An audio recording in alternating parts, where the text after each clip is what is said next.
একটি বিষয় লক্ষ্য করেছো দাদা? কি বিষয়? ফেব্রুয়ারি মাসে কবিরদাস স্যারের 2025 এডিশন বইটি আমি সলভ করাবো, তোমাদেরকে কথা দিয়েছিলাম, তাই না? কথা দিয়েছিলাম তো? হ্যাঁ। তারপরে আমি রেগুলার ক্লাস নেবার চেষ্টা করেছি, একটা দিনও যাতে মিস না হয়। কিন্তু সমস্যা তো আসবেই, অনেক সমস্যা এসেছে না? ক্লাস বন্ধ করতে হয়েছে। তারপরে কি করা হয়েছে?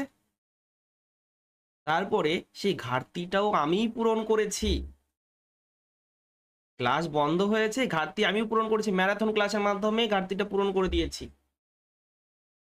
একটা 3 ঘন্টা 3.5 ঘন্টার ক্লাস নিয়েছি লাইভ, তাই না? যেমন দুদিনের জন্য মুর্শিদাবাদ যাওয়া হলো, মুর্শিদাবাদ থেকে আসার পরে শরীরটা খারাপ হয়ে গেল। রাতে ক্লাস নেওয়ার চেষ্টা করেছিলাম কিন্তু নিতে পারিনি, শরীরটা খারাপ হয়ে গেল।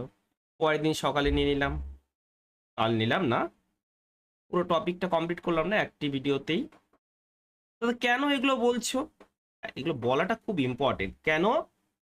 কারণ নিজের টার্গেটকে পূরণ করতে হবে, ঠিক আছে? বিভিন্ন সমস্যা আসবেই, কিন্তু নিজের টার্গেটকে স্থির রাখতে হবে, সেই টার্গেটকে পূরণ করতে হবে সেই সময়ের মধ্যে, তাই বেশি পরিশ্রম করতে হবে।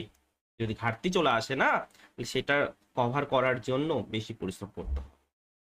এই বিষয়গুলো থেকে অনেক কিছু শেখার আছে, ঠিক আছে? তোমার শিক্ষক যদি তোমার জন্য পরিশ্রম করতে পারে, তাহলে তুমি নিজের জন্য কেন পরিশ্রম করতে পারবে না?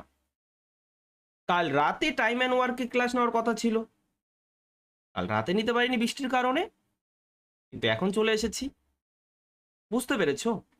তো টার্গেটকে ফুলফিল করতে হবে। ওকে, বাধা বিপত্তি তো আসবেই, মনে থাকবে এগুলো।